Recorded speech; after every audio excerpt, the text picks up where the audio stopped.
Alors, à l'instant même, on annonce le décès de la reine d'Angleterre. C'est maintenant tout à fait officiel. Laura, on vous retrouve en direct de Londres. Est-ce que vous avez déjà des réactions autour de vous? Puisque j'imagine que autour de vous, dans la rue, les Britanniques sont maintenant informés. Eh bien, je dois dire que c'est assez terrible. Exactement, il y a quelques instants, quelques secondes, je me suis retournée pour voir le drapeau de Buckingham Palace, qui est en berne. Alors, c'est assez incroyable de vivre ça.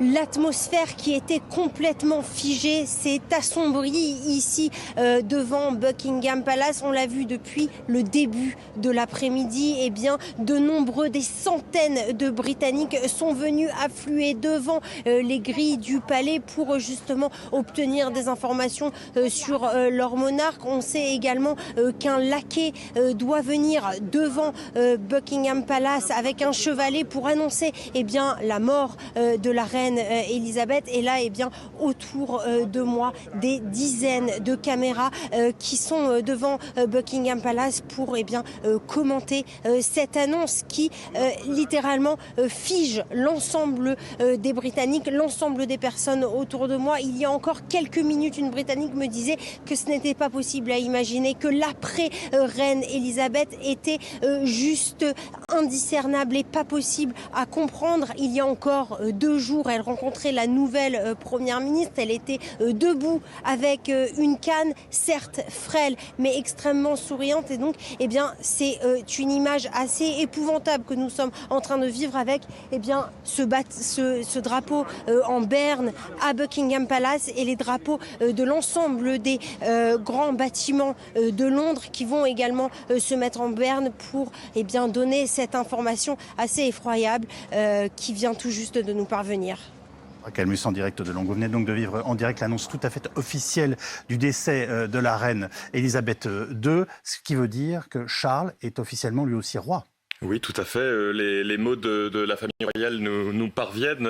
La reine s'est éteinte peacefully, donc comment traduire paisiblement, oui. Au château de Balmoral cet après-midi. Et déjà ces mots, le roi et la reine consort, donc on parle de Charles et de Camilla, resteront à Balmoral ce soir et seront de retour à Londres demain. Donc le prince Charles n'est plus, c'est le roi aujourd'hui. Quel sera son nom de règne? Il sera Charles III, Georges VII, on ne le sait pas encore, mais en tous les cas, Charles est roi et Camilla est reine consort. Et vous voyez ces images du drapeau britannique en berne, au-dessus de Buckingham Palace. C'est un moment très important, historique que nous sommes en train de vivre et de partager. Je me tourne à nouveau vers vous pour savoir comment vous ressentez ces instants si particuliers. D'abord, c'est une très grande amie de la France qui vient de disparaître, il faut le dire. La reine parlait parfaitement français. Elle est héritée d'une tradition d'amitié qui remonte à la reine Victoria. Oui. Et toute sa vie, elle est venue en France très jeune, officiellement, à titre privé, pas seulement pour les chevaux. Moi, je me souviens, quand j'étais adolescent, même enfant, de ses visites sur la 4e République comme princesse. Souvenez-vous qu'il n'y a pas très longtemps, la maire de Paris a baptisé le marché aux fleurs de l'île de la Cité, le marché de la reine Elisabeth II, parce que c'était un de ses lieux de prédilection en France. Par ailleurs, elle a toujours manifesté discrètement, mais très clairement, son affection pour notre pays. En plaisantant, elle disait quelquefois « je suis reine d'Angleterre, je suis reine de France ». Oui, on sentait une forme. La vieille histoire des Plantagenets. On sentait chez elle en tout cas une très grande affinité avec la France, une francophilie. Et les Français perdent une très grande amie. Caroline Pigozzi, comment vivez-vous ces instants particuliers historiques que nous partageons en direct sur BFM TV? Moi, je me posais une question. Je me demandais si le pape viendrait à son enterrement, parce qu'après tout, c'est un chef d'État. Ça me paraît compliqué, mais non, je pense qu'il enverra son cardinal secrétaire d'État. Mais je me posais aussi cette question. Et puis surtout, une question, c'est que maintenant, ça va être un peu la course à chaque pays. Le premier qui va, vous voyez, on entre dans une autre logique qui est celle des hommes politiques, des chefs d'État qui vont devoir marquer le terrain en faisant des condoléances officielles. Et ça, c'est la partie la moins émouvante, mais qui est une réalité aussi, parce que les hommes politiques occupent le terrain. Patrick Martin-Genier. Ce seront des funérailles d'un chef d'État en exercice et donc ça va être extraordinaire. On voit rarement des funérailles, hormis le pape, lorsqu'il décède, la reine d'Angleterre. Mais oui, c'est pour ça que je parlais de ça. Oui, ça et donc ça va être question. un sommet diplomatique international sans précédent. Je ne me rappelle plus si Churchill y avait eu de telles funérailles, enfin en tout cas c'était un Premier ministre, ouais. Mais effectivement c'était très important, c'est rare dans l'histoire de voir de telles funérailles d'un chef d'État en exercice qui a régné aussi longtemps. Donc ça va être un extraordinaire casse-tête diplomatique avec une ville qui va devoir être sécurisée. On parlait de la même sécurité que les derniers Jeux Olympiques qui s'étaient tenus à Londres. Donc ça va être quelque chose, un travail extraordinaire, un travail entre la Maison Royale naturellement et le gouvernement britannique. Thomas Pernet. Je crois qu'on se projette et c'est normal, c'est notre métier, mais là c'est l'émotion surtout qui prévaut, c'est le choc. Et bien sûr, depuis déjà quelques heures, nous sommes en édition spéciale. Bien sûr, la reine avait 96 ans et on s'y attendait malheureusement, même si on le disait à demi-mot depuis des semaines, des mois et là quelques heures. Mais là, il faut imaginer l'onde de choc qui parcourt le monde entier. Les pays du Commonwealth, les 15 États dont elle est la souveraine, reine du Canada, reine de l'Australie, reine de Nouvelle-Zélande et j'en passe. L'émotion aussi qui nous saisit sur ce plateau, parce que malgré tout, là, on cherche les mots et on est face au direct et face aux téléspectateurs, mais nous avons tous connu seulement une reine, et même si elle n'est pas reine de France, quelle popularité, quelle longévité, quel symbole vivant. Et je pense que cette émotion, elle va être amplement partagée, et ceux qui ne le savent pas encore, parce que bien sûr il y a beaucoup de gens sur Twitter ou qui ont déjà allumé la télévision il y a quelques minutes ou quelques heures dans notre pays, vont apprendre qu'Elisabeth II n'est plus. C'est quelque chose d'important. Je pense qu'Elisabeth II, elle n'est pas seulement la grand-mère ou l'arrière-grand-mère, d'ailleurs j'ai du mal à parler d'elle au passé, elle n'était pas seulement la grand-mère ou l'arrière-grand-mère de l'Europe, elle était la grand-mère et l'arrière-grand-mère du monde. Il n'y a pas de figure vivante jusqu'à encore quelques heures plus connue qu'elle, un symbole vivant. Elle était un mythe, elle va entrer dans la légende et c'est forcément l'émotion qui prévaut en ce moment même. Voilà, vous partagez ces moments avec nous en direct sur BFM TV. La reine Elisabeth II est donc décédée à l'âge de 96 ans, je vous le rappelle. C'est un événement mondial, comme le fut son accession au trône lorsqu'elle avait 25 ans, avec cette femme hors du commun. Tous les chiffres sont inouïs, je vous le rappelle, elle aura régné 70 ans et il n'y a aucun équivalent. 73 ans de mariage avec son époux, mais nous y reviendrons bien entendu un peu plus tard. Qu'est-ce qui marque finalement ce soir dans le règne de cette femme en dehors de sa durée alors on voit en direct, voilà, ce que vous nous expliquiez tout à l'heure, le faire-part en fait, en direct de Balmoral. Non, on n'est pas à Balmoral. Ah, on n'est pas à Balmoral ? Hollywood House, qui est en fait la résidence officielle en Écosse, à 2 pas du château d'Édimbourg. C'est-à-dire que Balmoral est le château privé, mais là on est à Hollywood House Castle, qui est donc en contrebas d'Édimbourg, qui est là où la résidence officielle de la reine d'Écosse, puisqu'elle est aussi reine d'Écosse, et on voit ces mots qui sont les mêmes mots. La reine s'est éteinte paisiblement à Balmoral. C'est le premier geste des commémorations, en fait. C'est totalement ça. C'est en fait premier acte officiel. L'annonce officielle. C'est un faire-part que nous voyons là ? C'est totalement les mots, en tout cas. Avec la couronne britannique. Tout à fait, avec les armes de la reine. Et toujours ces mots, le roi et la reine consort resteront à Balmoral ce soir et rentreront à Londres demain. Et en fait, tout le protocole des obsèques démarre à partir du moment où l'on découvre cet avis, en quelque sorte. Tout à fait. Cet avis, cette annonce officielle installée sur ces grilles marque le début d'une nouvelle ère. Alors, on parlait de ces 10 ou 11 jours qui vont s'ouvrir, mais en fait, on part sur un an et demi, puisqu'après, il y aura bien sûr le couronnement de Charles, etc. Donc là, c'est l'émotion, mais c'est une machine incroyable qui se met en branle, qui n'a pas été mise en service depuis 52 et la mort de son père, le roi George VI. C'est incroyable.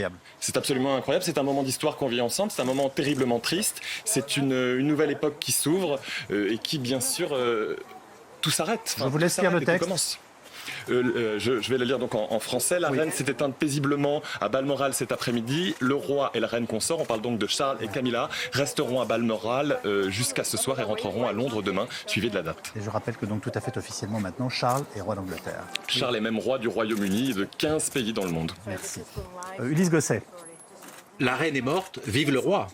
Elisabeth II est morte effectivement paisiblement aujourd'hui en Écosse. Quel symbole. Elle n'est pas morte à Londres, mais en Écosse. Le Royaume britannique existe toujours malgré le Brexit, malgré les velléités d'indépendance. Et donc, le prince Charles devient roi. Alors, comment va-t-il s'appeler ? Est-ce qu'il s'appellera Charles III ou Charles VII ou... On ne le sait pas. Mais à partir de maintenant, le processus est très millimétré. ce qui se passe en ce moment, c'est que le palais de Buckingham informe officiellement le bureau du Premier ministre et donc la Première ministre Liz Truss. Ils vont informer également les membres de Westminster, du Parlement. Les drapeaux du 10 Downing Street vont être mis en berne, ensuite ceux du Parlement et ensuite ceux de tout le pays. Donc ça va être vraiment un processus qui prépare les obsèques qui auront lieu dans 10 jours, avec une prise de parole qui est attendue maintenant, selon le protocole, du prince Charles, en fait du roi, du nouveau roi, qui à 73 ans prend les rênes de la monarchie. Une prise de parole, est-ce qu'elle aura lieu ce soir à Balmoral, ou est-ce que demain à Londres? On nous dit donc dans ce communiqué officiel que le roi et la reine, il faut s'y habituer maintenant, le roi Charles et la reine vont se rendre à Londres demain, quittant l'Écosse. Est-ce qu'il va s'exprimer à Balmoral ce soir ou demain? C'est l'une des questions. Mais ensuite... La prise de parole, de toute façon, est pour demain. Hein, nous sommes tout à fait d'accord. On vit un moment historique. On voit des Britanniques qui prennent en photo le faire-part de décès qui vient d'être installé sur la grille, et qui officialise les choses. Les cloches de la cathédrale Saint-Paul vont sonner et tous les drapeaux du pays vont être en berne. En théorie, le nouveau roi doit prendre la parole et il prend la parole à la télévision britannique. Et en ce moment même, la BBC diffuse le God Save the Queen sur ses ondes. On vit des moments tout à fait particuliers, historiques. Après 70 ans de règne, on n'avait jamais vu ça, d'une souveraine. Est-ce qu'il est acquis que demain, Charles prendra la parole, selon vous? Alors, selon le dispositif, il y a la prise de parole et puis il y a surtout le conseil d'accession au trône qui doit avoir lieu au lendemain de la mort du précédent souverain. C'est un conseil, même si Charles est roi, qui reconnaît officiellement le nouveau souverain et commence pour lui aussi un marathon. C'est-à-dire que c'est un homme qui ne pleure pas seulement sa mère. C'est-à-dire que là, à partir de ce moment-là, il va devoir faire une tournée dans les 4 royaumes qui composent le Royaume-Uni, c'est-à-dire l'Angleterre, l'Écosse, l'Irlande du Nord et le Pays de Galles. Lui-même, en fait, ne s'appartient plus, pardonnez-moi d'utiliser cette expression qui fait très ancien régime, et lui-même se lance dans un marathon. Tout est très codifié. Alors qu'on appelle cette opération l'opération London Bridge, ou quel est le nom d'une licorne parce que la reine est décédée en Écosse. On voit la foule massée devant Buckingham Palace, on commence à installer des barrières. Et on imagine que cette foule va être de plus en plus importante devant toutes les résidences royales, parce que bien sûr, quand on apprend une telle nouvelle, on a envie d'être au plus près. Et même si la reine n'est pas à Buckingham, quel symbole plus fort de la monarchie que ce palais de Buckingham. Donc on va voir, comme on a vu des images en 97, il y a 25 ans pour la mort de Diana, même si le contexte n'est bien sûr pas la même et les figures ne sont pas les mêmes, on va voir certainement ces mêmes images de milliers, de centaines de milliers de personnes, ou du moins de dizaines de milliers de personnes qui vont se presser devant les grilles des palais royaux, c'est certain. Ça commence d'ailleurs. Aucun souverain ou responsable politique au monde ne peut générer une pareille curiosité et une pareille émotion en cas de disparition. Là, on vit quelque chose qui est unique. Unique au monde. Je pense que la reine Elisabeth II n'était pas seulement une souveraine, elle était un symbole vivant, un symbole de l'histoire qui s'écrivait et qui continue de s'écrire avec elle. Une femme, bien sûr, d'un autre temps, et on l'a dit sur cette antenne, qui a été la dernière à porter l'uniforme pendant la Seconde Guerre mondiale. Alors Elisabeth II n'a jamais combattu sur le front, mais elle conduisait des ambulances, et c'est un symbole très important d'avoir une princesse héritière qui était dans la guerre, et bien sûr, c'est un symbole qui s'éteint pour le monde entier. Et je vous propose de découvrir une première réaction officielle du président Macron, qui en fait a publié par ailleurs une photo. On va la voir dans quelques instants. À l'instant même, voilà une photo de la reine. Une des dernières photos de la reine, un de ses derniers portraits officiels pour son anniversaire, au château de Windsor. On devine la tour principale du château de Windsor, qui était sa résidence préférée, l'une de ses résidences préférées, et résidence où elle vivait à temps complet depuis le début de la pandémie. Ulysse Gosset, je crois qu'il est important de rappeler quand même ces liens tout à fait particuliers qui nous unissent à la famille royale britannique. On évoquait il y a encore quelques instants la passion française qui était celle d'Elisabeth II. En dépit de ce que nous avons vécu politiquement avec le départ de l'Union européenne des Britanniques, les liens sont là, et les liens entre la famille britannique, la reine elle-même et notre pays, la France. Oui, des liens à travers les siècles.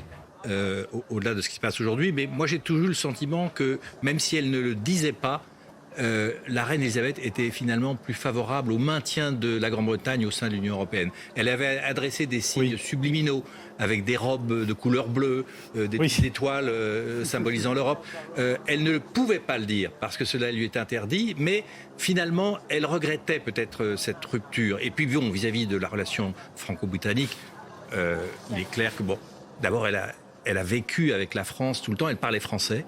Elle est venue souvent, elle a rencontré le général de Gaulle, Jacques Chirac, on en a parlé. Elle avait, François Mitterrand aussi, une profonde amitié pour la France. Vous réagissez? Oui.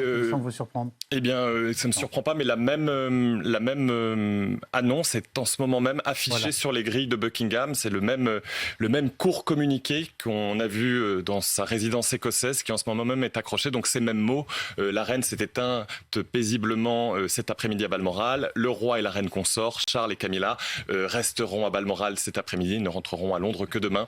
Donc c'est le même dispositif, la même annonce officielle qu'on vit en direct depuis Londres. Et nous avons aussi une réaction du duc et de la duchesse de Cambridge avec une photographie qui est tombée il y a quelques instants et que vous allez pouvoir découvrir.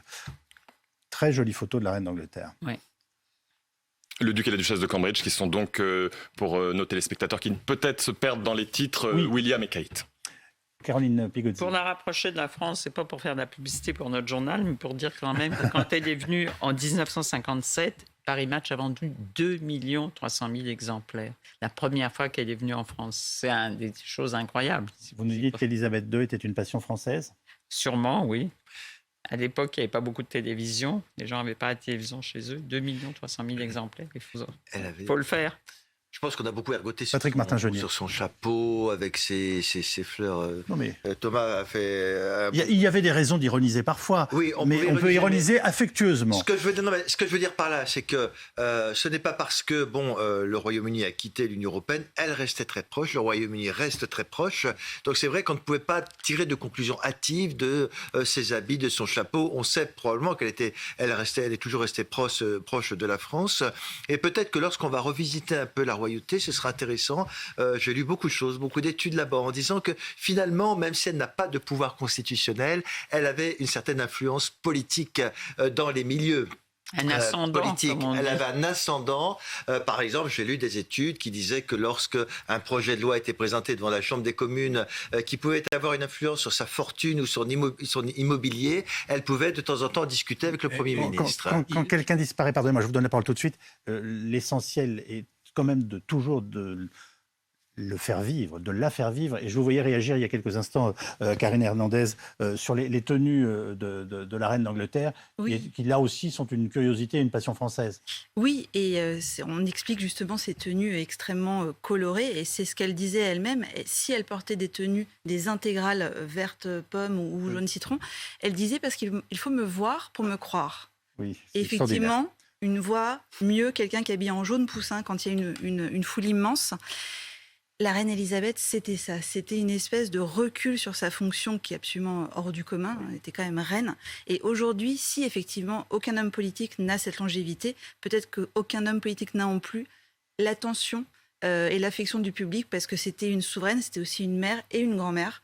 Et ça, c'est quelque chose dans les yeux du public, qu'on soit britannique ou pas, qui de toute façon ne peut pas laisser indifférent. Ulysse Gosset, vous vouliez intervenir, pardonnez-moi. Oui, pour vous donner la première réaction officielle d'Emmanuel Macron au nom de la France, qui dit ceci, justement, vous parlez des relations entre les deux pays. Sa Majesté la Reine Elisabeth II a incarné la continuité et l'unité de la nation britannique pendant plus de 70 ans.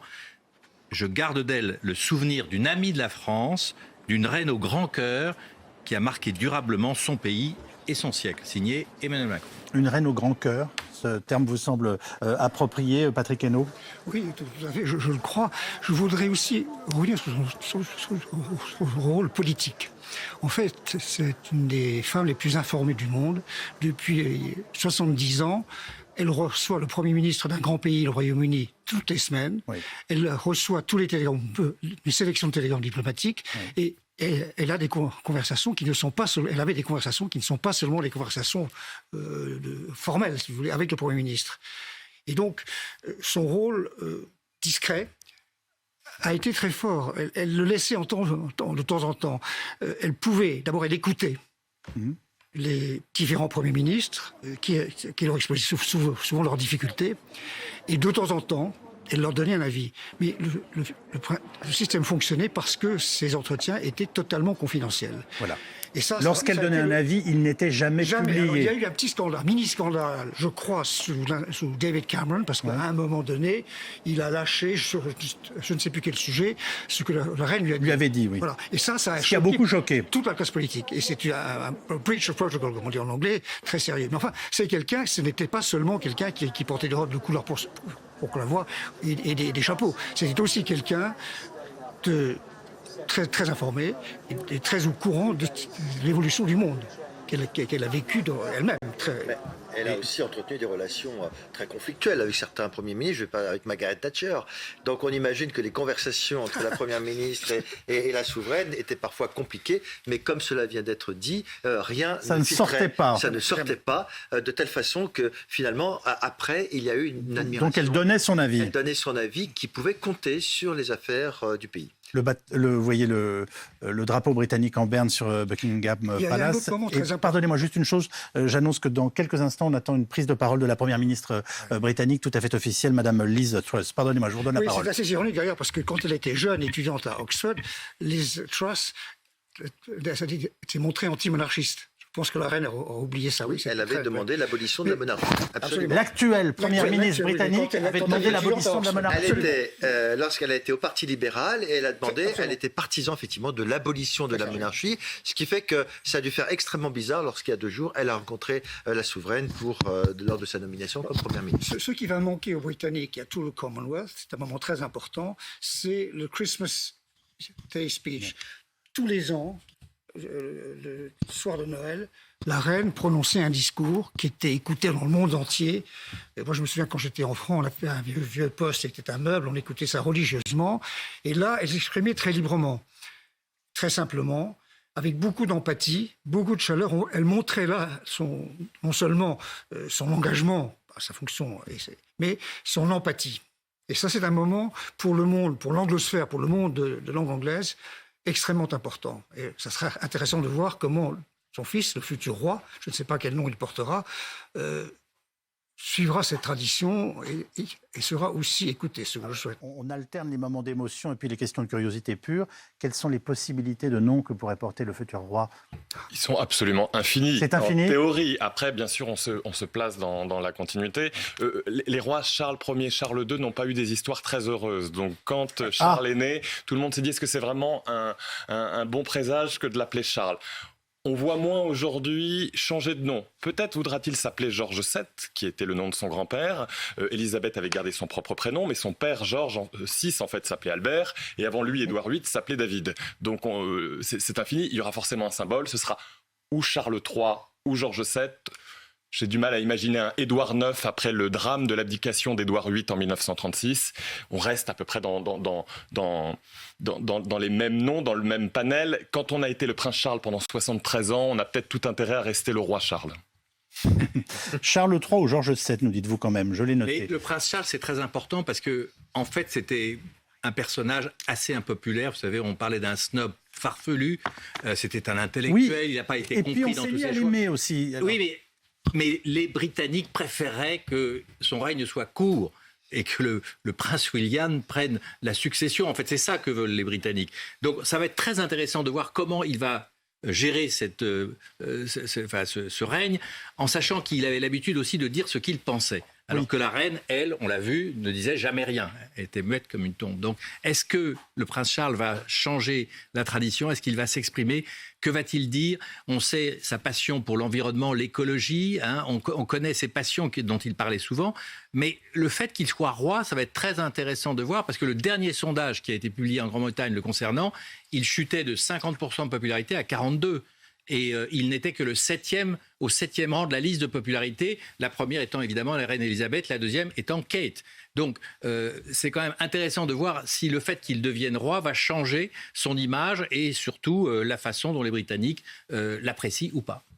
Caroline Pigozzi. Moi, je crois que les Britanniques qui sont légitimistes quelque part, et donc il va garder son nom de Charles. Quand on a porté un prénom pendant 72 ans, on ne change pas. Et puis c'est mieux, sa femme doit l'appeler Charles, tout le monde l'appelle Charles. Moi, je parie pour le fait ça ne me semble pas suffisant, mais c'est une appréciation intéressante. Karine Hernandez. Oui, pour rebondir sur le type de monarchie que pourrait instaurer roi Charles, on sait, en tout cas, il avait fait comprendre qu'il voulait une monarchie extrêmement resserrée.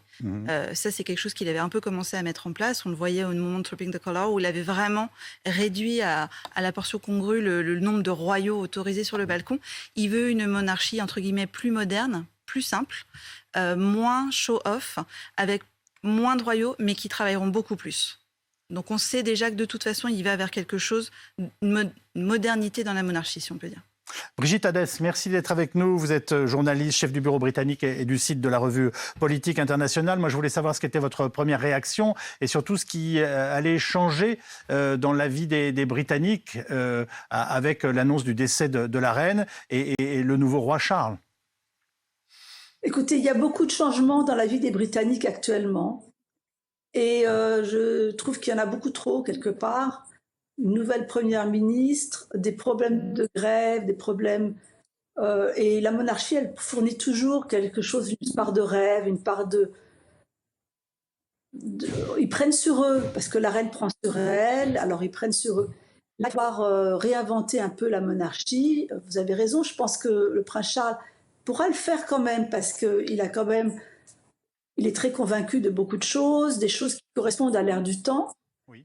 Il n'est pas très aimé parce qu'il était volage et qu'il adorait la princesse Diana, mais ils se sont quand même habitués à la nouvelle reine consort. Là, ils vont, à mon avis, de toute façon, il n'abdiquera pas.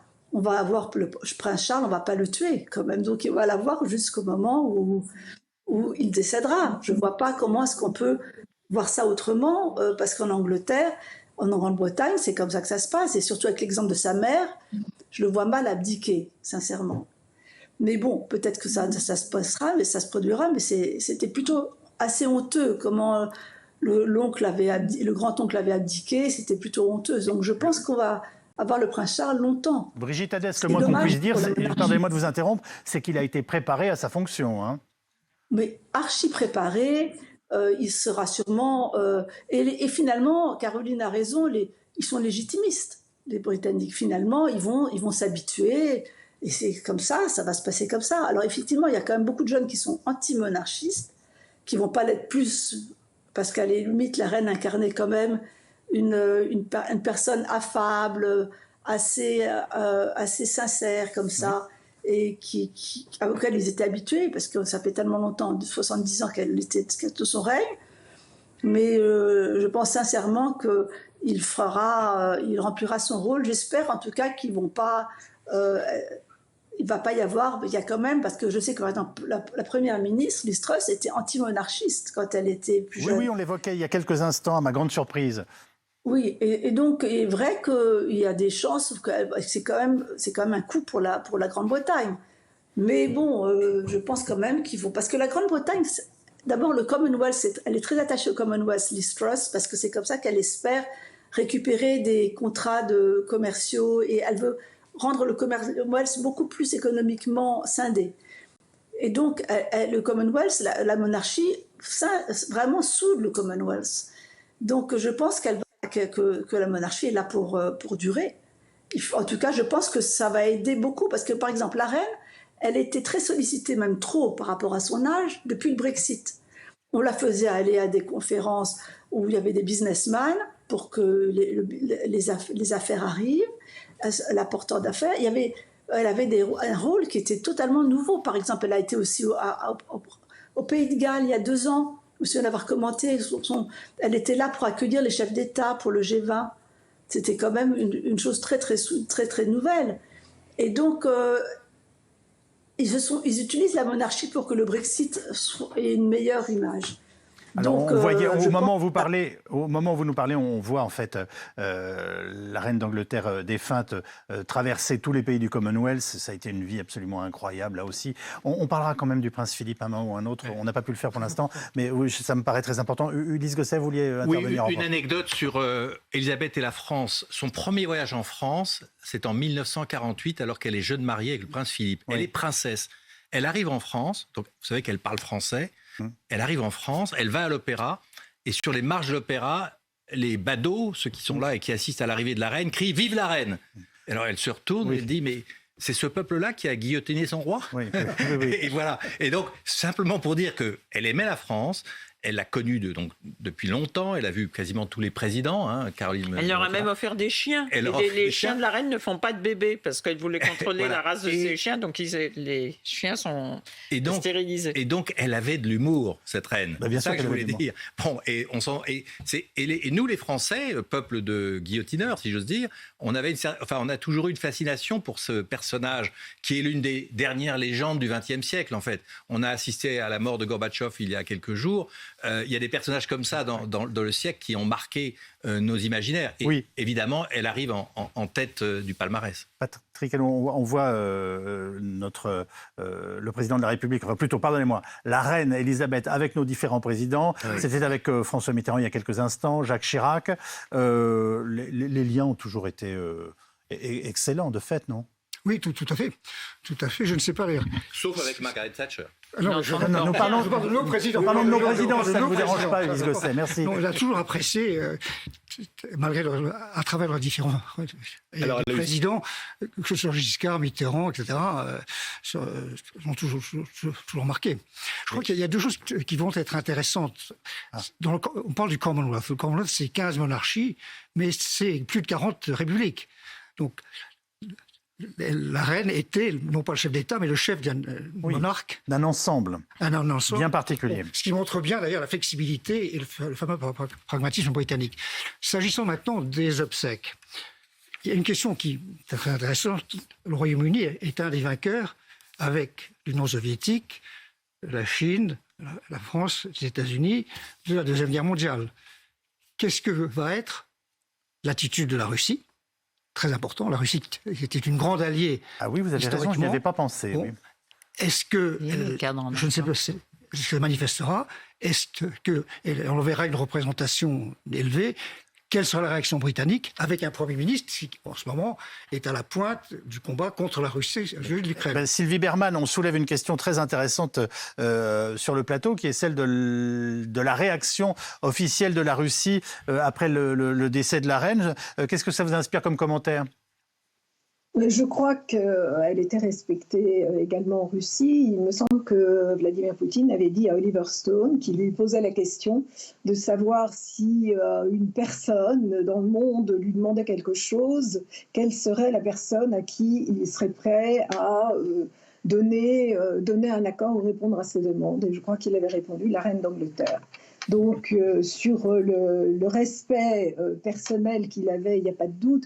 Maintenant, c'est beaucoup plus compliqué, effectivement, compte tenu de la guerre, qu'il puisse se rendre lui-même à Londres. Et il est probable que ça ne sera pas le cas. Mais en tout cas, la reine d'Angleterre, c'était le plus grand soft power du Royaume-Uni. En raison du respect qu'elle suscitait partout, à la fois parce qu'elle incarnait l'histoire et puis aussi par sa personnalité qui était d'une grande générosité. Elle était perpétuellement souriante et elle avait effectivement ce sens de l'humour.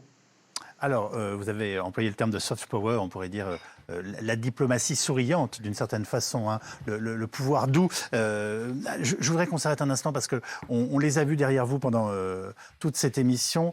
Le prince Philippe, on en parle très peu, mais c'est 73 ans de mariage. Enfin, je ne sais pas comment rendre compte des choses.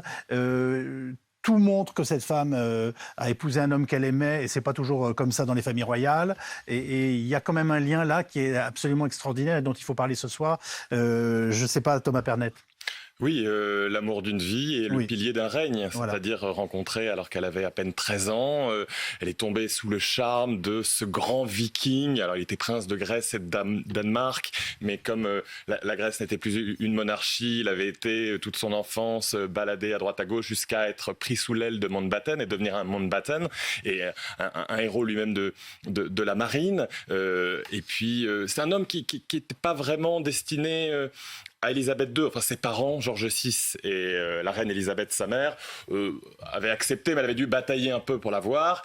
C'était une personnalité très particulière, certainement le seul qui était capable vraiment de lui parler, qui l'appelait parfois ma petite saucisse, qui pouvait aussi bien lire ou relire ses discours, qui a eu du mal à trouver sa place parce qu'être prince consort, c'est-à-dire être à 2 pas derrière son épouse, qui plus est dans une époque où éminemment machiste.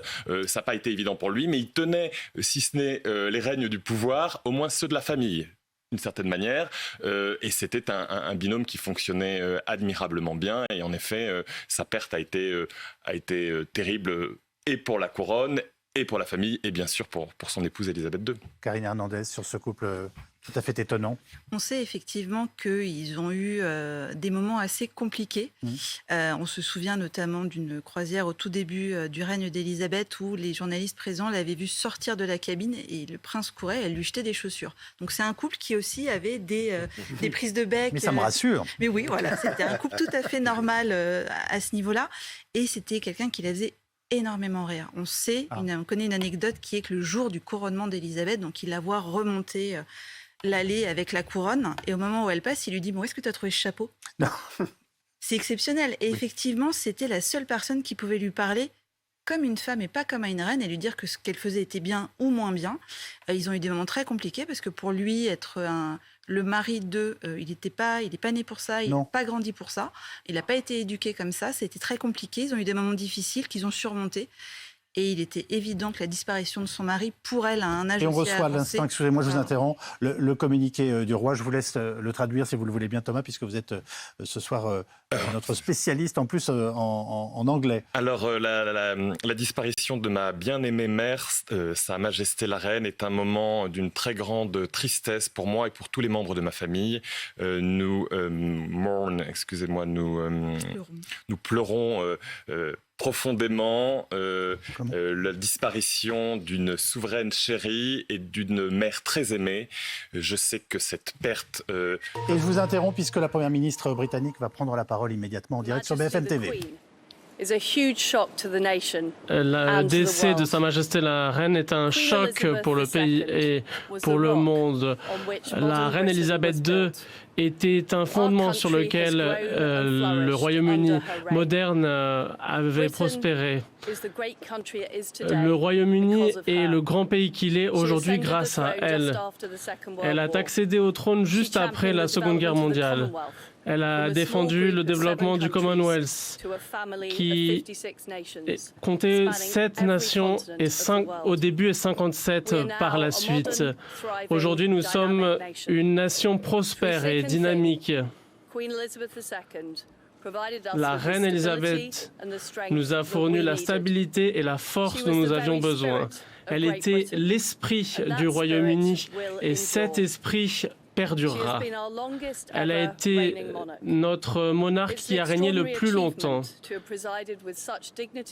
Elle a régné avec une grâce et une dignité pendant 70 ans.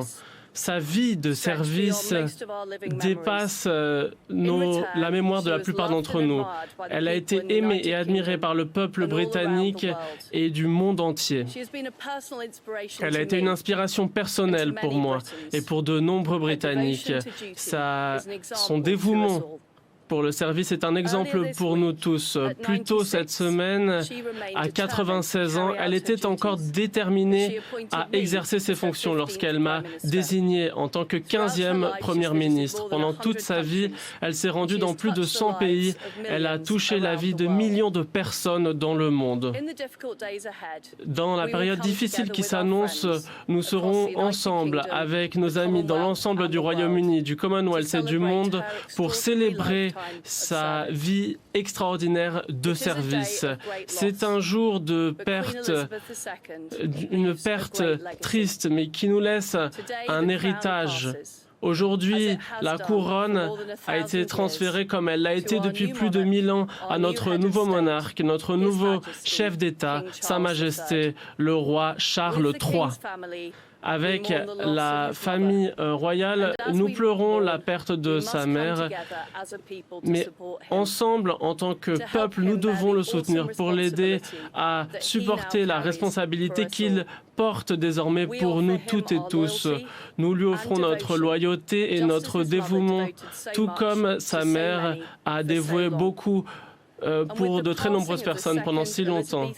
Et avec la fin de la deuxième époque élisabéthaine, nous ouvrons une nouvelle époque de l'histoire magnifique de notre grand pays, tout comme Sa Majesté l'aurait souhaité en disant que Dieu préserve le roi.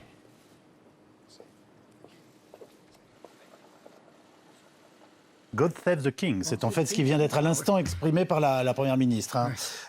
Alors, je rappelle quand même que l'on vient de découvrir que le futur roi d'Angleterre allait s'appeler Charles III, et que je retiens cette phrase quand même, hein, dite par la Première ministre, qui n'est pas extrêmement chaleureuse, mais qui exprimait quand même des choses avec une forme de présence. Elle était l'esprit de notre pays, et cet esprit perdurera. Que dire de ces propos, enfin... Je vous sens... Non, mais elle traduit d'abord la grande émotion. Je vous sens un peu en arrière de la main. Non, mais elle traduit quand même très, très, très clairement l'émotion du Royaume. Elle parle d'un énorme choc pour le Royaume-Uni et pour le monde. Après le décès d'une dame qui incarnait la stabilité et la force du Royaume et l'esprit du Royaume-Uni. Donc, elle dit même, pour moi, c'était une inspiration. Il faut rappeler que Liz Truss est originaire d'une famille de gauche, qu'elle est devenue ultralibérale, mais dans sa tendre enfance, elle n'était pas vraiment très monarchiste, elle était plutôt à gauche. Et elle rappelle, et c'est ça peut-être le plus intéressant, qu'il y a à peine 48 heures, la reine Elisabeth l'a reçue, hein, pour effectivement la transformer en Premier ministre au palais, et qu'à cette occasion, elle dit, elle était encore déterminée à exercer ses fonctions. Et ça veut dire qu'il y a 48 heures, la reine était bien là, et que finalement, c'est une grande surprise. C'est-à-dire qu'on pensait qu'elle allait pouvoir vivre encore longtemps, et là, on voit que le Royaume-Uni est sous le choc. Mais nous serons ensemble dans ces moments tristes et dans cette période difficile. Hein. Ce n'est pas vraiment un discours très encourageant, parce qu'elle parle de moments difficiles. Heureusement, d'une certaine manière, elle nous laisse un héritage, et la couronne a été transférée, comme c'est le cas depuis 1000 ans, rappelle la Première ministre britannique, depuis 1000 ans, elle a été transférée au roi Charles III, et effectivement, cela nous permet d'apprendre que le prince Charles est devenu Charles III, c'est maintenant officiel. Philippe Corbet. Liz Truss est née en 1975, c'est donc la dernière première ministre de la reine Elisabeth II. Son premier ministre, qui était Winston Churchill, est né en 1874. Oui. Donc ces premiers ministres ont couvert plus d'un siècle. Un siècle qui a été un siècle où le Royaume-Uni était la première puissance du monde, le Royaume-Uni victorien. Et aujourd'hui, un pays beaucoup moins puissant, peut-être beaucoup moins influent, mais qui néanmoins cherche un rôle dans le monde. Un pays qui d'ailleurs doute de sa propre unité. Et il y a un autre chiffre qui est frappant, on l'avait évoqué, les Britanniques l'avaient évoqué lors du jubilé, le seul roi, le seul monarque de l'histoire qui a régné plus longtemps qu'elle, c'est Louis XIV. Il n'y avait pas de la télévision. Et le règne de Louis XIV a commencé à l'âge de 5 ans. Puisque nous sommes dans les médias, nous allons écouter le communiqué officiel qui a été diffusé sur la BBC. Et vous le commenterez ensuite, Philippe Corbet. A few moments ago, Buckingham Palace announced the death of Her Majesty Queen Elizabeth II. The palace has just issued this statement. It says the Queen died peacefully at Balmoral this afternoon. The King and the Queen Consort will remain at Balmoral this evening and will return to London tomorrow. Philippe, vous avez vécu ce moment historique devant votre téléviseur. Oui, ça faisait plusieurs heures que je regardais Hugh Edwards, qui est le grand présentateur du journal du soir de la BBC, qui avait pris l'antenne dès le début d'après-midi, avec un costume noir et une cravate noire. Ça n'était pas un hasard. Et qui a, toute l'après-midi, vraiment, sans aucun effet de spectacle ou aucun effet de démonstration, accompagné les Britanniques dans ce qui était en train de se passer, dans ce qu'ils étaient en train de vivre collectivement. Et il a eu cette annonce extrêmement sobre. Oui. Extrêmement sobre et élégante. Depuis maintenant 45 minutes, il répète en fait ce communiqué à peu près tous les 5 minutes, de façon simple, parce qu'il sait que les Britanniques rentrent chez eux, allument leur télévision, et la BBC leur annonce la même chose, c'est que la reine est morte et qu'il y a un roi. Et quelques secondes après ça, on a vu un fond noir, très noir, et le sceau de la couronne britannique, ou le sceau plutôt de la reine Elisabeth, suivi d'un portrait qui datait de son couronnement. Et je crois que c'était un portrait de Cecil Beaton, donc qui a pris beaucoup de photos de la reine dans les années 50-60, qui est un grand photographe. Très grand photographe. Très grand photographe. Donc on voit une jeune femme qu'on n'a plus vue depuis très longtemps, c'est un souvenir assez lointain, mais une jeune femme portait cette couronne très lourde. Et pendant ce temps-là, la BBC jouait le God Save the Queen, pour la dernière fois, puisque désormais, il faut appeler ce chant le God Save the King. Et on voit toujours ce drapeau en berne au-dessus de Buckingham. L'entrée de Balmoral aussi, bien entendu. Toutes ces images successives qui sont diffusées en direct et dans le monde entier. Alors, on se demande tous quel Charles peut être roi, quel roi peut être Charles. On sait maintenant qu'il s'appelle Charles III. Il va falloir des épaules pour assumer cette fonction demain. On sait très bien qu'il y est préparé, mais je ne sais plus lequel d'entre vous tout à l'heure faisait cette remarque de nous dire qu'en tout cas, politiquement et dans la sensibilité des moments que nous traversons, il est sans doute particulièrement préparé à cela parce qu'il a notamment une sensibilité à l'écologie, une curiosité, je dirais, à l'équilibre du monde. Et il s'est préparé depuis très longtemps, Ulysse Gosset. Oui, absolument.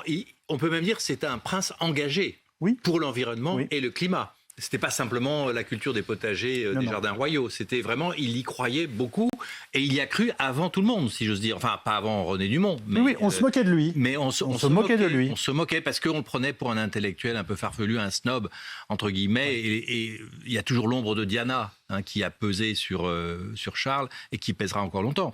Mais réellement, effectivement, c'est un prince qui a des convictions et qui les a exprimées. Et ça sera très intéressant de voir comment, et sans doute il sera à la fois légitimiste et il respectera les règles du royaume, mais on verra comment justement il incarnera son règne et est-ce qu'il marquera sa présence, donc maintenant qu'il porte la couronne à Buckingham, avec des gestes, par exemple sur le climat, sur l'environnement, des causes auxquelles il croit. Ça commence demain. Ça a commencé aujourd'hui. Il y a à peu près 20 minutes, on l'a vécu en direct. Il est le roi. Il est le roi. Comme le rappelait la première ministre britannique, il est le nouveau roi depuis 1000 ans. Et donc, la monarchie britannique, évidemment, est sous le choc, comme l'est la Grande-Bretagne. Mais the Queen is dead, God save the King. C'est-à-dire que la continuité est là. Et c'est sans doute le plus important ce soir, c'est-à-dire qu'il n'y a pas de vacances du pouvoir, malgré les désordres du monde, eh bien, la Grande-Bretagne a son roi. Charles III, la reine est morte, vive le roi. C'est l'avantage des monarchies. Il y a un précédent historique qui est celui de la disparition de la reine Victoria et du court règne d'Édouard VII, son fils, qui a donc été roi de 1901 à 1911. Les téléspectateurs ou les twittos me corrigeront si jamais je fais une erreur. Et qui a été un règne court, puisque lui aussi, le roi Édouard VII, a longtemps attendu la mort de sa mère, la reine Victoria, et qui a été un très beau règne. On parle d'époque édouardienne, un moment où, en fait, après des années de pudibonderie victorienne, on desserrait quelque peu les corsets. C'est le moment de l'entente cordiale entre la France et le Royaume-Uni. Donc on peut imaginer un règne certainement court, vu l'âge du nouveau souverain. Oui. Ça ne veut pas dire un règne inutile. Moi, je crois que, comme le disait Catherine Pigozzi, il y a une logique des monarchies, si vous voulez, qui est très différente de celle des républiques. Les sondages évoqués par Gosset jouent un rôle assez faible dans la politique britannique. L'institution existe, elle a connu des difficultés, elle a traversé des crises, elle a montré dans ces 30 dernières années sa résilience, comme on dit, et elle continuera pour la majorité des Britanniques et pour certains pays du Commonwealth, à mon avis. Je prépare Ulysse Gosset au fait je lui demande de relire le communiqué de Charles dans quelques instants, mais Philippe Corbet voulait intervenir. C'est ceux qui ont suivi, lu ou vu des films ou des séries télévisées auprès de la reine savent à quel point l'annonce de la mort de son père a été un choc. Oui. Son père qui avait mené l'Angleterre pendant la Seconde Guerre mondiale. Et d'une certaine manière, son règne a été, je dirais pas une prolongation, mais c'est inscrit dans la lignée du règne de son père. Et on va voir dans quelle mesure son successeur, son fils, va s'inscrire dans la lignée du règne de sa mère. Mais c'est aussi ça qu'il y a à prendre en compte, vous l'évoquez, c'est l'avantage des monarchies, c'est une continuation. Il y a parfois des règnes de rupture, et d'une certaine manière, son oncle, qui a été roi très brièvement, a été une rupture qui a été un choc, y compris pour la jeune reine Elisabeth. Mais quand il y a des liens ou des continuités ou des lignées, c'est aussi une forme de... C'est très rassurant pour un peuple de savoir qu'au fond, il y a une forme de continuation comme cela. Et au fond, cette femme qui est née en 1926, donc en fait, elle a grandi avec des gens qui ont connu le 19e siècle, qui ont connu l'Angleterre victorienne. Elle était adolescente pendant le Blitz.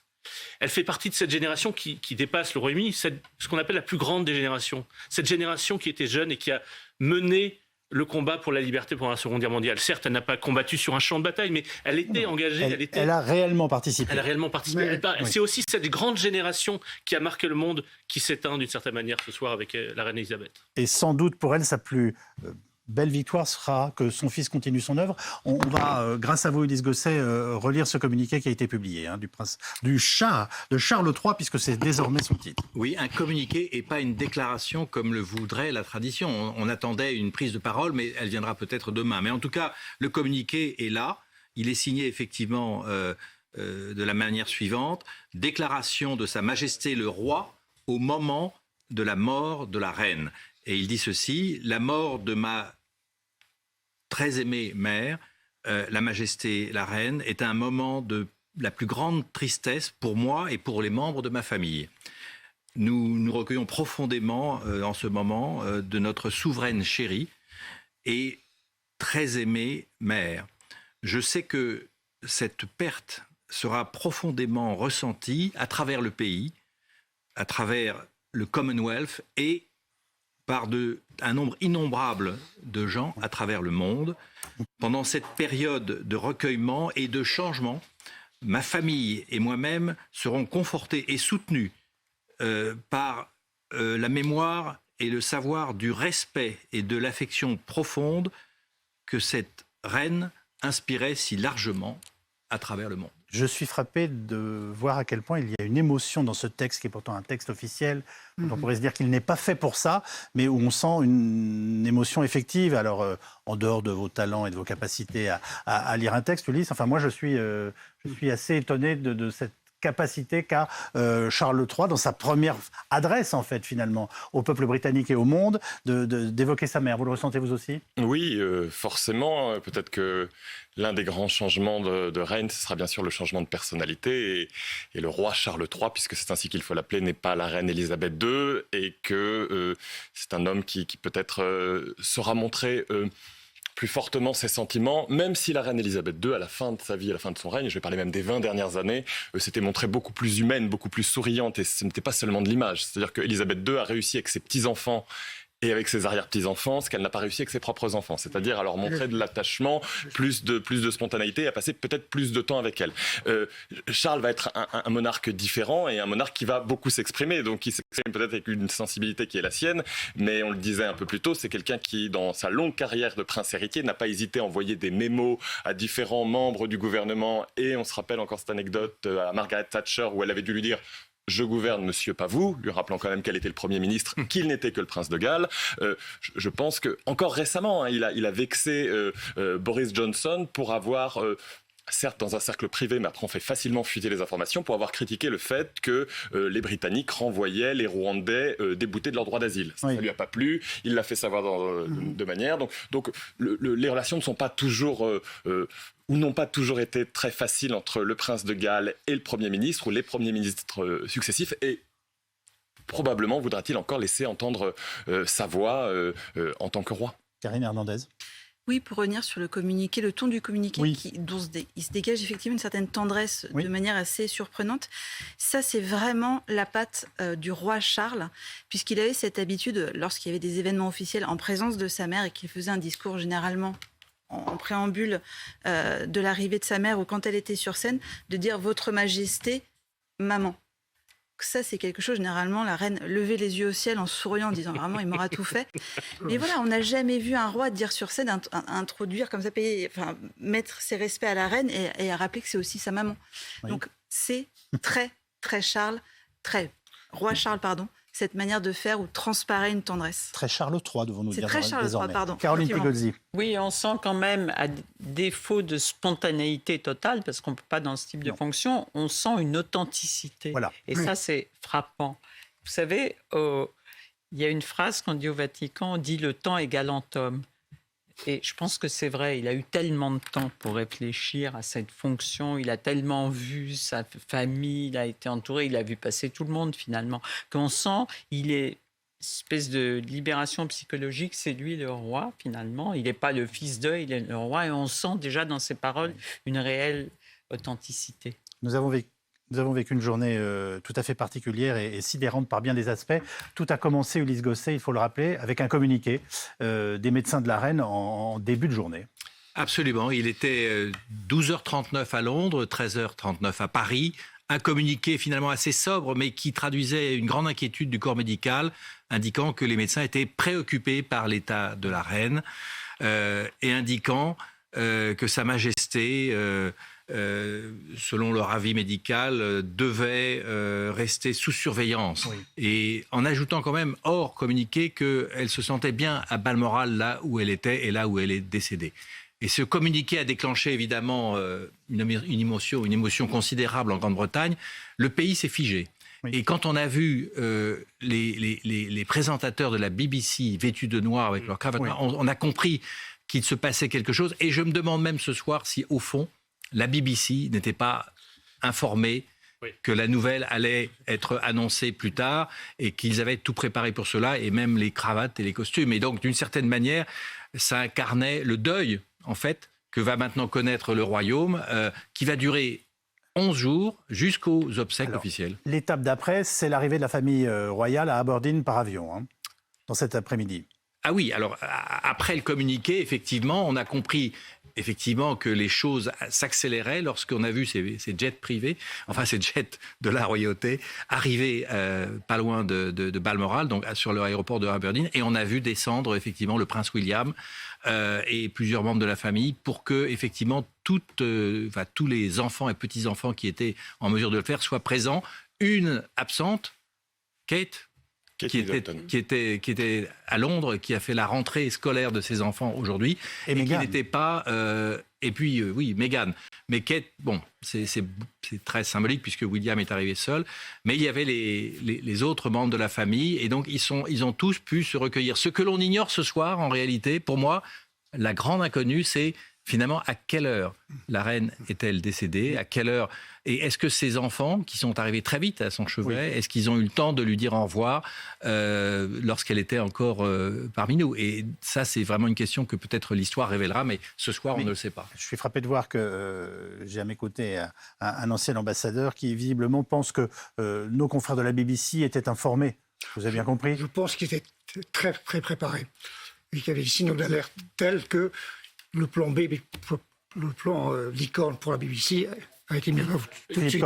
La BBC avait gardé un mauvais souvenir de la mort de la reine-mère, je crois, puisque le présentateur qui était à l'antenne n'avait pas mis une cravate noire et avait une cravate tout à fait habituelle. Et ça avait, à l'époque, choqué les Britanniques. En tout cas, ça avait fait parler. Donc peut-être que le présentateur de la BBC qui était à l'antenne et qui est un professionnel reconnu avait dans son tiroir une cravate noire. Mais c'est vrai que dans les dernières minutes, moi je regardais l'antenne toute l'après-midi, dans les dernières minutes, on a vu au fond que il n'allait plus faire des directs à Balmoral, à Windsor, à Buckingham ou à Downing Street. Il y avait une forme de ralentissement pour préparer ce qui allait être annoncé dans les minutes qui allaient suivre. Je vous assure que quand le God Save the Queen a retenti sur la BBC, ça donne la chair de poule. Ça donne la chair de poule. Ouais. God save our gracious King, happy and glorious. C'est les premières strophes. Je vous laisse les traduire. Voilà, Dieu protège le roi dans son bonheur et dans sa gloire. C'est la première strophe de l'hymne national britannique. Et God Save the King, maintenant. Mais l'histoire retiendra que le communiqué a été publié sur Twitter. Quelques secondes avant que les drapeaux ne soient mis en berne. L'annonce a été faite sur Twitter. Cette reine dont le père était... le roi de la radio, au sens non pas qu'il était une grande voix de radio puisqu'on savait qu'il avait un problème d'élocution, mais qu'il a parlé à son peuple et son peuple était sur différents continents pendant la Seconde Guerre mondiale et il lui a parlé par les ondes de la BBC, par la radio, et elle s'était exprimée pour la première fois comme princesse, je crois, à la radio, et finalement l'annonce de sa mort a été faite sur Twitter. C'est aussi une manière de prendre la mesure de ce long règne et de cette évolution qu'elle avait accompagnée. Je ne sais pas si vous vous souvenez de la pandémie, quand le Premier ministre britannique avait le Covid et qu'elle avait parlé à la nation britannique en disant « Nous nous retrouverons » en faisant référence à une chanson de la Seconde Guerre mondiale. L'Élysée annonce la mise en berne du drapeau tricolore dès demain et nous allons tout de suite retrouver Laura Calmus pour évoquer cette émotion, je l'imagine, dans les rues de Londres au moment où nous parlons.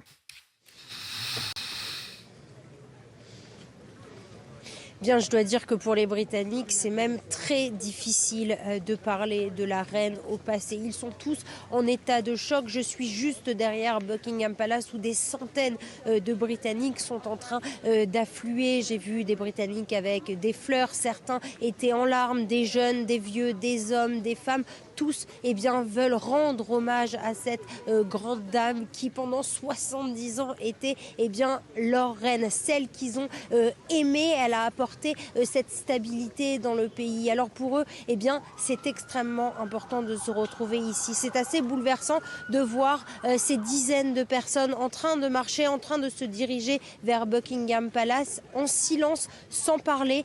Certains n'ont même pas envie de lever les yeux. Ils sont en train de marcher, se dirigent droit vers Buckingham Palace avec ce chevalet qui a été installé devant les grilles de Buckingham pour aussi donner cette annonce terrible. Alors cet après-midi, nous avons vécu tous ces moments ensemble avec...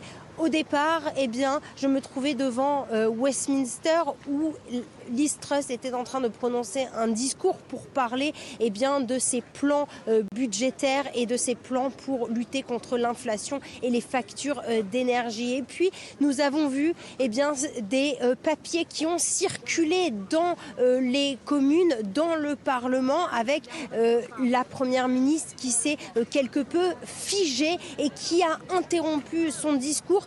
Tout a été interrompu. Les chaînes de télé ont également été interrompues, ont basculé en breaking news et ont donné ce premier communiqué de Buckingham Palace, un communiqué qui aux alentours de 13h expliquait que l'état de santé de la reine était préoccupant. Et c'est la première fois, et c'est la première fois que Buckingham Palace donnait ce genre d'informations sur l'état de santé de la reine. C'est la première fois qu'on n'avait pas de communiqué rassurant sur son état de santé. Alors très vite on a compris que quelque chose de grave se passait. Nous avons vu ensuite des membres de la famille royale qui progressivement se rendaient devant Balmoral, à l'intérieur de Balmoral pour rendre hommage à leur reine, une reine extrêmement importante ici à Londres où les Britanniques se souviennent il y a quelques mois du jubilé de platine et de ces 70 ans qu'ils ont célébré tous ensemble et avec bonheur pendant quelques jours ici à Londres.